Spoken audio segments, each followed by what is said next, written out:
첫 문장부터 말하자면 누가 봉인해둔 서랍을 먼저 열었는지 아무도 모른 척하더라고요.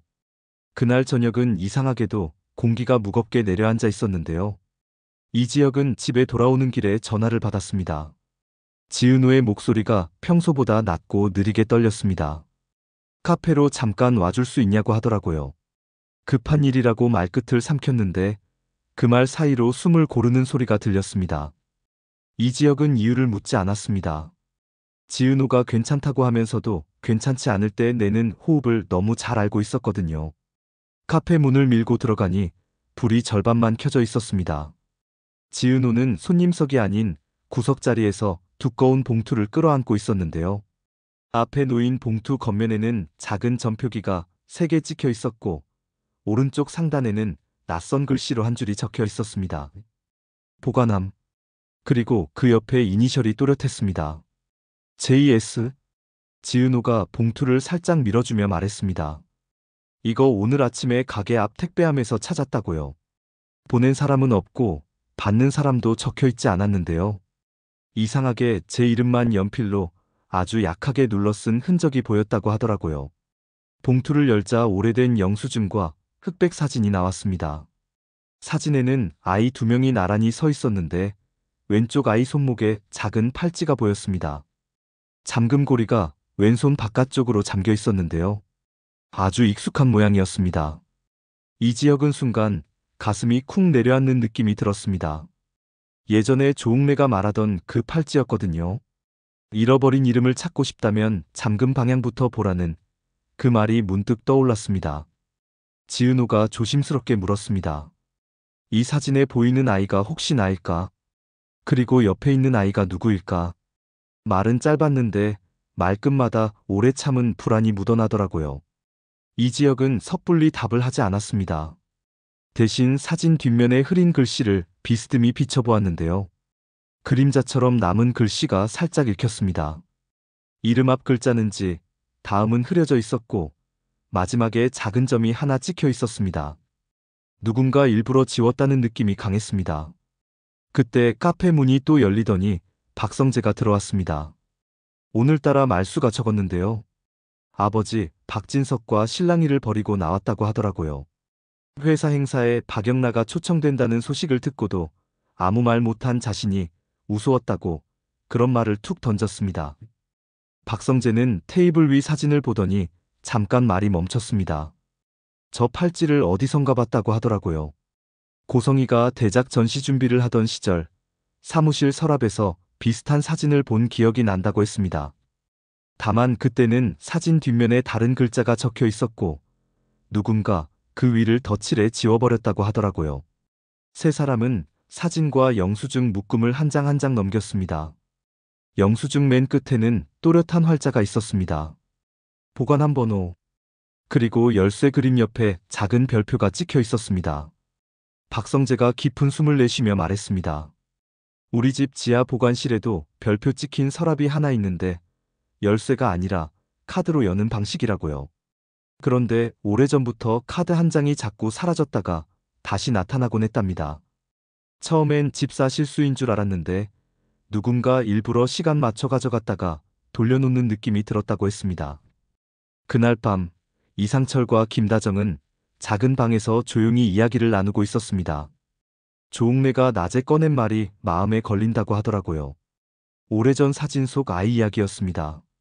김다정은 침묵으로 답했고 이상철은 손을 모아 무릎 위에 올려놓고 한참을 생각했습니다.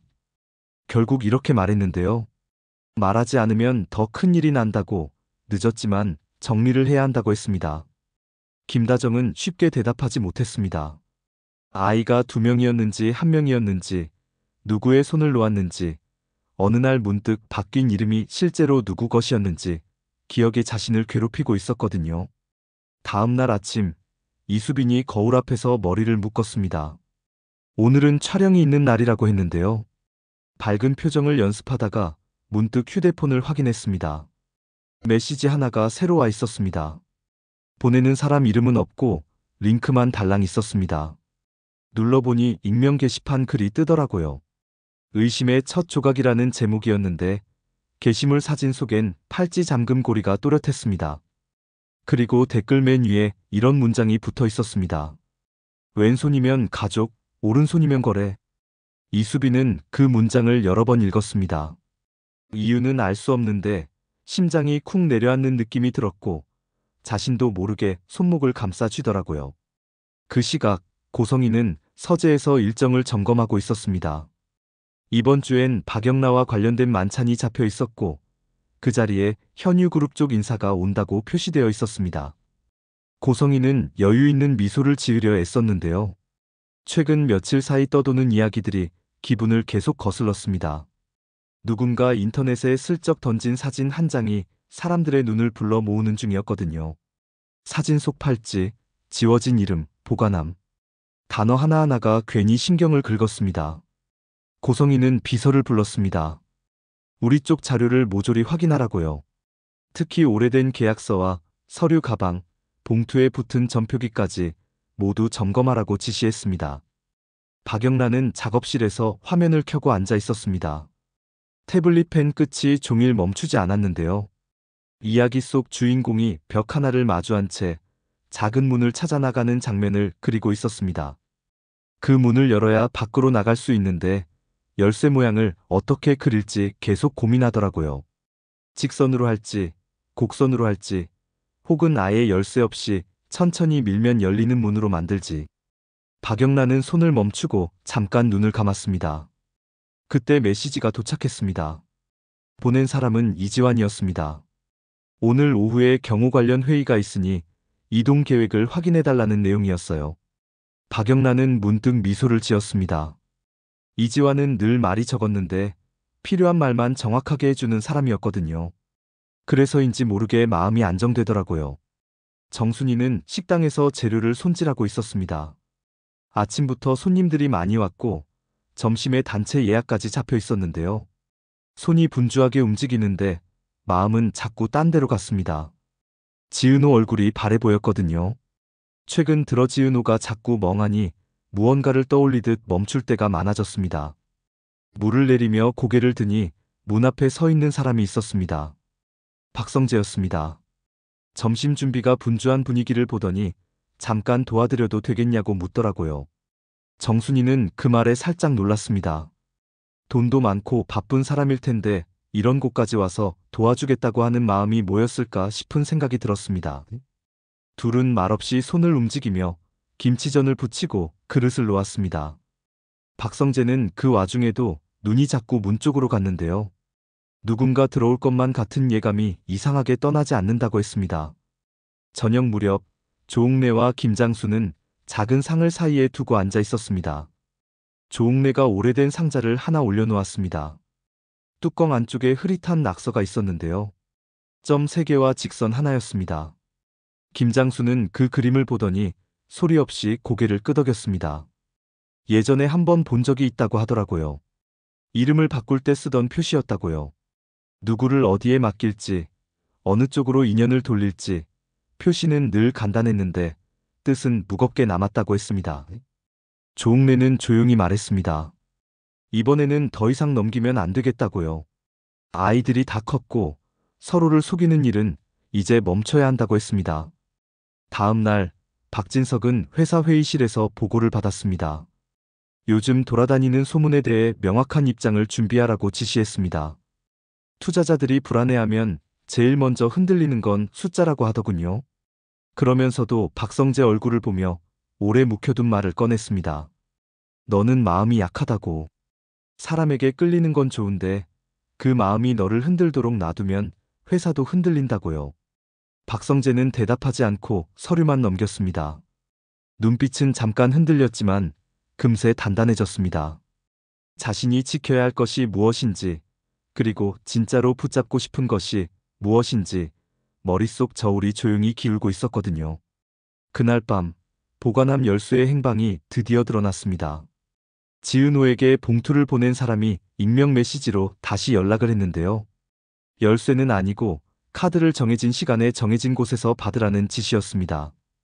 장소는 오래된 도서관 뒤편이었고 시간은 밤 10시. 이 지역은 위험하다고 말했습니다. 하지만 지은호는 이렇게 말했어요. 누군가 나한테 말하고 싶은 게 있나 보다고요. 이제는 피하지 않겠다고요. 결국 둘은 함께 가기로 했습니다. 그리고 혹시 모를 상황을 대비해 박성재에게도 짧게 알렸습니다. 박성재는 장소를 듣자마자 고개를 들었습니다. 그곳은 한때 회사 기부 행사가 열리던 자리였고 고성이의 옛 후원자들이 드나들던 길이었습니다. 밤 10시가 가까워지자 바람이 차가워졌습니다. 도서관 뒤편 벤치에 검은 모자를 눌러 쓴 사람이 앉아 있었습니다. 가까이 다가가니 젊은 남자였는데 손끝이 자꾸 떨리더라고요. 남자는 봉투를 건네며 이렇게 말했습니다. 자신은 그저 전달자일 뿐이라고요. 그리고 진짜 주인은 지금도 누군가에게 쫓기고 있다고 했습니다. 봉투 안에는 얇은 카드 한 장과 작은 종이가 들어 있었습니다. 종이에는 이 숫자만 써 있었습니다. 4. 그리고 그 아래에 아주 작게 찍힌 점. 이 지역은 직감적으로 알았습니다. 보관함 네 번째 서랍이라는 뜻이라고요. 다음 날 새벽, 셋은 박성재의 차를 타고 박진석 집 지하 보관실로 향했습니다. 박성재가 접근 권한을 얻기까지 시간이 조금 걸렸지만 결국 문이 열렸습니다. 안은 생각보다 소박했습니다. 서랍이 쭉 놓여 있고 각 서랍에는 작은 별표가 찍혀 있었습니다. 네 번째 서랍 앞에 서서 카드를 대자 초록 불이 켜졌습니다. 서랍이 부드럽게 열렸고 안에는 얇은 상자와 사진 몇 장이 들어 있었습니다. 상자에는 JS라고 적힌 작은 스티커가 붙어 있었고 사진 뒷면에는 익숙한 글씨가 있었습니다. 왼손의 표시, 오른손의 서명, 그리고 마지막 줄에는 이렇게 적혀 있었습니다. 분실은 없었습니다. 상자를 열자 얇은 수첩과 영수증이 가지런히 들어 있었는데요. 수첩 맨 앞장에는 아이 이름이 적혀 있었습니다. 지은호라는 이름이었고 그 아래엔 다른 이름이 덧칠되어 있었습니다. 지운 흔적 사이로 한 글자가 비쳐 보였는데 수라는 글자였습니다. 이수빈. 셋은 한동안 아무도 말을 하지 못했습니다. 이름의 교차, 표시의 방향, 왼손과 오른손. 모든 조각이 하나의 그림을 만들려는 듯 서서히 맞아 들어가고 있었거든요. 이 순간이 아마 첫 번째 심리적 고비였습니다. 어느 이름이 원래였는지, 누가 누구를 대신했는지, 그 밤의 선택이 어디에서 시작됐는지 누구도 단정할 수 없었으니까요. 그 무렵 고성이는 박영라에게 전화를 걸었습니다. 오늘 저녁에 중요한 만남이 있다고 예전처럼 단정한 옷을 입고 오라고 했습니다. 박영라는 잠깐 침묵했습니다. 그리고 처음으로 이렇게 답했는데요. 오늘은 가지 않겠다고요. 자신이 그리고 싶은 이야기를 마저 그리고 싶다고요. 고성이는 목소리를 낮추어 말했습니다. 세상은 네 편이 아니라고. 네가 혼자 이길 수 있는 상대가 아니라고. 박영란은 담담하게 말했습니다. 혼자 이길 생각은 없다고요. 버틸 마음만 잃지 않겠다고요. 통화가 끝나고 난 뒤 박영란은 의자를 뒤로 밀고 창밖을 보았습니다. 아침 빛이 서서히 번지고 있었고 작은 새가 창틀에 앉았다가 금세 날아갔습니다. 그 모습을 보니 마음이 조금 가벼워졌다고 하더라고요. 며칠 뒤 도시의 소문이 본격적으로 떠올랐습니다. 누군가 오래된 계약서와 녹음 파일을 끄집어내어 일부를 흘렸다고 했는데요. 서명 자리에 이름이 2번 바뀐 흔적, 봉투에 찍힌 전표기, 수첩 첫 장의 흔적 같은 것들이 하나둘 공개되자 사람들의 말이 길어졌습니다. 그 와중에 박진석은 공식 입장을 준비했고 회사에는 변화가 생기기 시작했습니다. 투자자들도 가만히 있지 않았고 이사회는 진행 상황을 보고받고 싶다고 했습니다. 박성재는 중간에서 모든 말을 들어야 했는데요. 그 과정에서 박성재는 자꾸 같은 생각을 했다고 합니다. 누구의 미래를 위해 무엇을 지켜야 하는가? 그 질문이 마음에서 떠나지 않았다고요. 이수빈은 촬영장에서 웃는 얼굴로 카메라를 보았습니다.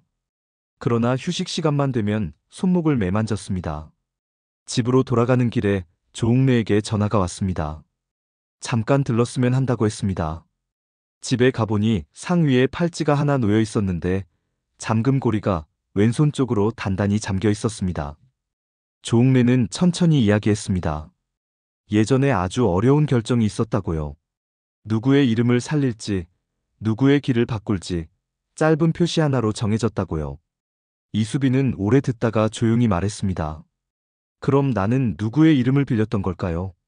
조옥래는 쉽게 답하지 않았습니다. 대신 이렇게 말했습니다. 진실은 누구의 것을 빼앗는 말이 아니라 서로의 손을 다시 잡게 만드는 말이어야 한다고요. 그래서 지금은 서두르지 말자고요. 같은 날 밤, 지강호는 혼자 방에 앉아 게임을 끄고 휴대폰을 뒤적였습니다. 익명 게시판 글을 읽다가 갑자기 화가 치밀었습니다.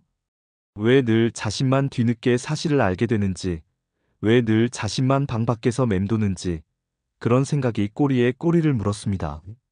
그러다 마음이 한순간 가라앉더라고요. 누나들이 각자 버틴 시간을 떠올렸기 때문이라고 했습니다. 지강호는 갑자기 앉은 자리에서 일어나 밖으로 나갔습니다. 어디를 가야 할지 모르면서도 일단 나가야겠다고 생각했답니다. 그 사이 지은호와 이지혁은 수첩을 들여다보며 다음 단서를 찾고 있었습니다. 수첩 중간 부분에 낯익은 글씨가 튀어나왔거든요. 김다정의 글씨였습니다. 김다정은 조용한 사람인데 글씨는 반대로 또렷하고 단정했습니다. 그 글씨 옆에 짧은 문장이 붙어 있었습니다. 중간부터 묶어라. 두 사람은 그 말 뜻을 오래 생각했습니다. 이름을 중간에서 묶으면 앞과 뒤가 바뀝니다. 관계를 중간에서 묶으면 바깥이 아니 되고 아니 다시 바깥이 됩니다. 어쩌면 그날의 결정은 그런 방식으로 이루어졌을지도 모른다는 생각이 들었습니다. 결정적인 날은 뜻밖의 빨리 찾아왔습니다. 회사로도 갤러리로도 카페로도 같은 제목의 통지서가 도착했거든요. 보관함 자료에 대한 법적 확인 절차 개시, 자료 원본 제출 요구. 단어는 딱딱했지만 뜻은 명확했습니다. 누군가 이제는 공적으로 묻기 시작한다는 뜻이었거든요. 사람들의 표정이 바뀌었습니다. 고성희는 강하게 부정했고 박진석은 상황을 관리하겠다고 말했습니다. 박성재는 언론을 상대했고 이지혁은 증거를 정리했으며 지은호는 숨을 고르며 하루를 버텼습니다. 박영란은 낡은 노트 한 권을 꺼내 새 연재의 첫 문장을 적었습니다. 그리고 제목을 비워둔 채 한 줄만 썼습니다. 이름은 돌아온다. 조사 첫날 모두가 모였습니다. 방은 넓었는데 이상하게도 숨이 막히더라고요. 자료를 내놓는 순서가 정해졌고 질문과 답이 오갔습니다. 수첩은 조용히 테이블 위에 놓였고 사진은 차례로 빛을 받았습니다. 가장 어려운 순간은 이름이 겹치는 대목이었는데요. 누군가 이렇게 말했습니다. 그날 밤 두 아이의 종이 이름표가 바뀌었다고요. 누군가는 모르고 누군가는 알고 누군가는 일부러 눈을 감았다고요. 그 말이 나오자 방 안 공기가 찢어지는 것처럼 느껴졌습니다. 모두의 시선이 서로를 지나가다가 박영란에게 멈췄습니다. 박영란은 생각보다 표정이 흔들리지 않았습니다. 대신 이렇게 말했거든요. 저는 제 이름을 찾고 싶다고요. 누구를 탓하기 전에 제 이름부터요. 그 말이 나온 뒤로 분위기가 조금 달라졌습니다. 누가 옳고 누가 그른지 선을 먼저 긋는 대신 각자가 알고 있던 조각을 조심스럽게 꺼내놓기 시작했거든요. 김다정은 조용히 고개를 들고 한 줄을 더 했습니다. 그날의 결정은 살리기 위한 선택이었다고요. 어떤 아이가 더 약했고 어떤 집이 더 버틸 수 있었고 누구의 품이 그때 비어 있었는지 그 모든 것을 고려해서 정한 선택이었다고요. 그 말이 끝나자 이상철이 숨을 길게 내쉬었습니다. 그때는 옳다고 믿었다고요. 다만 그 믿음이 지금도 옳은지 묻는다면 자신이 없다고요. 고성의 차례가 되자 방 안은 조용해졌습니다. 고성이는 정면을 보고 말했습니다. 나는 내 딸에게 좋은 길을 열어주고 싶었다고요. 그 말은 진심이었다고요. 다만 그 길이 다른 누군가에게는 감옥이 되었다는 사실을 오래 뒤에야 인정하게 되었다고 했습니다.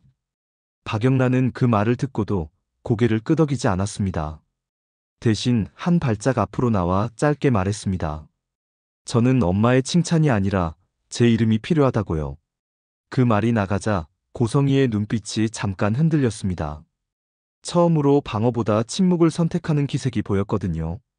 그날 조사는 결론을 내지 않았습니다. 대신 한 가지를 정했습니다.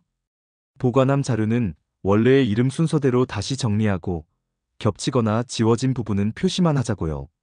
누구를 당장 단정하지 말고 다음 만남까지 각자 더 확인해 오자고요. 모두가 돌아서는 순간 복도 끝에서 박성재가 이지혁을 불렀습니다. 잠깐 이야기하자고요. 둘은 창가에서 서서 바깥을 내려다보았습니다. 박성재가 말했습니다. 나도 이제는 정리할 게 있다고요. 회사 일이든 집안 일이든 내가 눈 감고 지나온 것들이 꽤 많다고요. 이지혁은 짧게 답했습니다. 각자 자기가 감당할 몫을 하면 된다고요. 그리고 누가 됐든 이름을 찾으려는 사람들 편에 서자고요. 밤이 되자 도시가 조용해졌습니다. 그때 카페 문 앞에서 작은 사건이 났습니다. 누군가 쇼윈도 틈으로 봉투를 밀어넣고 사라졌거든요. 봉투 안에는 글자 없이 작은 팔찌만 하나 들어 있었습니다. 잠금고리는 오른손 쪽으로 고정되어 있었고 안쪽에 아주 작게 글자가 새겨져 있었습니다. 수. 지은호는 그 팔찌를 손바닥에 올려놓고 한참을 바라봤습니다. 단정할 수는 없었지만 마음속에서 잃은 퍼즐 조각이 자리를 찾는 느낌이 들었습니다. 그는 팔찌를 조심스럽게 상자에 넣고 작은 쪽지를 같이 넣었습니다. 기다리겠습니다. 서두르지 않겠습니다. 다만 멈추지 않겠습니다. 며칠 뒤 큰 만남이 다시 잡혔습니다. 이번에는 자리를 나누지 않았습니다. 어른들도 아이들도 친구들도 한자리에 앉았고 서로가 서로를 보며 말을 시작했습니다. 박영란은 먼저 입을 열었습니다. 나는 내 이름을 지키겠다고 했습니다. 그리고 다른 사람의 이름을 빼앗지 않겠다고 했습니다. 그 말을 시작으로 이수빈이 조용히 팔찌 상자를 내놓았습니다. 상자 안에는 왼손과 오른손이 나란히 놓였습니다. 둘의 모양은 같았는데 방향만 달랐습니다. 이수빈은 고개를 숙였다가 들며 말했습니다. 누가 먼저였는지는 이제 중요하지 않다고요. 앞으로 어디로 갈지, 무엇을 만들지, 그게 더 중요하다고요. 다만 과거를 숨기지 않겠다고 했습니다. 숨기면 또다시 누군가가 이름을 잃을 테니까요. 그 말을 들은 김다정은 눈을 감았다가 떴습니다. 그리고 오래 미뤄둔 이야기를 짧게 정리했습니다. 그날 밤의 순서, 서랍의 위치, 전표기의 뜻, 중간에 묶은 사연. 한 문장 한 문장 내놓을 때마다 방 안 공기가 조금씩 풀렸습니다. 이상철은 김다정 말이 끝나자 곁에 앉은 조웅래 손을 잡았습니다. 늙은 손이 떨렸는데요. 둘의 손이 맞닿자 떨림이 조금 멈추었습니다. 조웅래는 중얼거리듯 말했습니다. 이름은 돌아온다고요. 마음도 돌아온다고요. 우리가 늦게라도 돌아오면 된다고요. 박진석은 자리를 옮겨 창가에 섰습니다. 자기 식의 책임을 말했습니다. 권력으로 덮으면 편하지만 덮은 자리는 늘 썩는다는 걸 이제야 인정하겠다고요. 박성재는 아버지 말을 끝까지 듣고 고개를 끄덕였습니다. 그리고 자기 몫을 선언했습니다. 집안 이름과 회사 이름보다 사람 이름이 먼저인 선택을 하겠다고요. 누구든 이름을 찾는 사람 앞에서 회사의 문을 막지 않겠다고 했습니다. 박진석은 짧게 웃더니 이렇게 말했습니다. 이제야 네가 내 뒤가 아니라 내 길을 걷는구나. 고성희의 차례가 다시 왔습니다. 처음엔 말이 나오지 않았습니다. 결국 짧게 말했습니다. 나는 두려웠다고요. 가난이 다시 돌아올까? 내가 놓친 것을 딸이 다시 놓칠까? 그 두려움이 너무 커서 눈을 감았다고요. 박영란은 그 말을 조용히 들었습니다. 그리고 천천히 고개를 숙였다가 들었습니다. 나도 두려웠다고요. 엄마가 없는 세상, 내가 내 이름으로 서야 하는 세상, 그 세상이 무서웠다고요. 하지만 이제는 두려움을 핑계로 남의 이름을 빌리지 않겠다고 했습니다. 그 말이 끝나자 방 안에 길고 고요한 숨이 한 번 흘렀습니다. 모두가 그 숨을 함께 나누는 느낌이 들었거든요. 그날의 결론은 놀랍도록 단순했습니다. 자료를 감추지 않기, 이름을 서로 확인하기, 팔찌의 방향을 억지로 돌리지 않기, 그리고 다음 모임까지 각자 한 가지씩 자기 이름으로 한 일을 만들어 오기. 누구는 오래 미뤄둔 사과를 하기로 했고, 누구는 그동안 숨어서 만들던 그림을 이름을 걸고 발표하기로 했고, 누구는 회사에서 손해를 감수하더라도 불투명한 계약을 걷어내기로 했습니다. 지은호는 카페 벽에 작은 액자를 걸었습니다. 글씨는 단순했습니다. 잃은 이름을 찾는 사람에게는 커피가 따뜻합니다.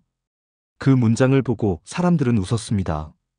어쩐지 마음이 놓이더라고요. 시간이 조금 흘렀습니다. 각자의 삶은 여전히 바빴고 여전히 문제는 생겼습니다. 다만 달라진 게 하나 있었는데요. 누구 하나 혼자 덮지 않았습니다. 서로에게 보여주고 서로에게 물었습니다. 박영란은 새 연재를 시작하면서 첫 장에 짧은 글을 올렸습니다. 오늘의 주인공은 이름을 잃었던 사람이라고요.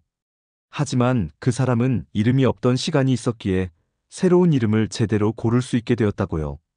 독자들이 그 문장을 읽고 마음이 이상하게 따뜻해졌다고 댓글을 달더라고요.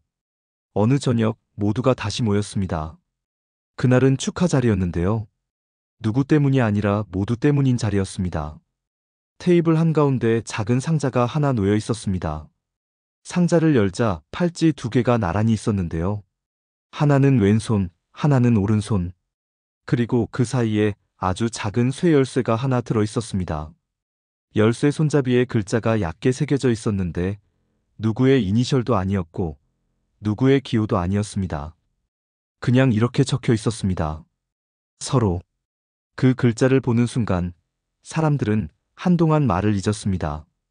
누가 먼저 시작했는지 모르지만 박영라가 웃었고 이지혁이 따라 웃었습니다. 지은호가 손을 모아 고개를 끄덕였고 박성재가 짧게 웃으며 잔을 들었습니다. 이상철과 김다정은 서로를 보며 미소를 나눴고 조웅래와 김장수는 어깨를 기댔습니다. 이지환은 말없이 주변을 살폈고 이수빈은 손목을 살짝 쓰다듬었습니다. 지강호는 가만히 앉아 있다가 컵을 들어 올렸습니다. 자, 이제 이름을 부르자고요. 잃어버린 이름이든 새로 얻은 이름이든 오늘은 마음 놓고 부르자고요. 그날 밤은 유난히 조용했는데요. 마음속 소음이 잠깐 멈춘 밤이었습니다. 사람들은 집으로 돌아가며 짧은 메시지를 주고받았습니다. 다음에는 우리 집에서 하자. 이번엔 내가 밥을 하겠다. 오래 미뤄둔 이야기를 들려주겠다. 그런 메시지들이 이어졌습니다. 별일 아닌 말 같지만 그 말들 사이에 새로운 약속이 조용히 자리를 잡았습니다. 서로의 이름을 지켜주는 약속이었거든요. 그리고 어느 새벽 박영란은 작업실에서 마지막 컷을 그렸습니다. 주인공이 문을 여는 장면이었는데요. 문 손잡이에 달린 작은 열쇠가 반짝했습니다. 문 너머에는 눈부신 무언가가 그려져 있지 않았습니다. 대신 빈 공간이 넓게 펼쳐져 있었고 그 중앙에 아주 작은 글씨가 하나 적혀 있었습니다. 서로. 그 한 글자를 보고 박영란은 펜을 놓았습니다. 창밖으로 첫빛이 번져오고 있었고 먼 곳에서 새소리가 들렸습니다. 그 순간 박영란은 알았다고 합니다. 진짜 시작은 화려한 문장이나 큰 사건이 아니라 이름을 다시 부르기 시작한 그 조용한 순간에서 온다는 것을요. 며칠 뒤 카페 벽의 액자 아래에 또 다른 문장이 하나 붙었습니다. 이지혁과 지은호가 함께 적은 문장이었는데요. 혼자 찾기 힘들면 둘이 찾고 둘로 안 되면 셋이 찾자. 이름은 그렇게 돌아온다. 그 문장을 읽은 손님들이 고개를 끄덕였습니다. 한 모금의 따뜻한 커피가 목을 타고 내려가며 마음속 어딘가 비어있던 자리를 천천히 채워주더라고요. 그날 밤 누군가 카페 문틈으로 작은 봉투를 하나 밀어 넣었습니다. 봉투를 열자 얇은 사진이 한 장 들어 있었는데요. 사진 속에는 아이 둘이 나란히 서 있었고 둘의 손이 서로를 꼭 잡고 있었습니다. 잠금 고리는 왼손도 아니고 오른손도 아닌 가운데를 향해 있었습니다. 그 아래에 아주 작게 한 줄이 적혀 있었어요. 시작은 여기, 끝은 없다. 그 문장을 보고 사람들은 미소를 지었습니다. 그리고 마음속으로 각자의 이름을 조용히 불러보았습니다. 놀랍게도 그 이름들이 더 이상 낯설지 않았습니다. 서로의 얼굴과 서로의 손, 그리고 서로의 목소리와 함께 자연스럽게 떠올랐거든요. 그 후로도 사건은 이어졌고 새로운 문제도 생겼습니다. 회사는 정리를 계속했고 집안은 옛 상처를 덮기보다 통과하기로 했습니다. 누군가는 멀리 떠났다가 돌아왔고 누군가는 곁을 지키며 작은 일을 했습니다. 박성재는 욕심과 책임 사이에서 균형을 배웠고 이지혁은 어른이 된다는 것의 무게를 새삼 확인했습니다. 지은호는 하루하루 커피를 내리며 사람들의 이름을 또박또박 불렀고 박영란은 다음 이야기의 첫 장을 열었습니다. 제목은 이번에도 비워두었습니다. 대신 맨 앞장에 단 한 줄만 적었거든요. 우리는 서로의 이름으로 산다. 마지막으로 오래 묶여있던 서랍을 모두 열고 나니 빈칸이 제법 많아졌습니다. 이상하게도 그 빈칸을 보는 마음이 편했습니다. 채워야 해서가 아니라 이제는 무엇으로 채워도 괜찮겠다는 확신이 생겼기 때문이라고 하더라고요.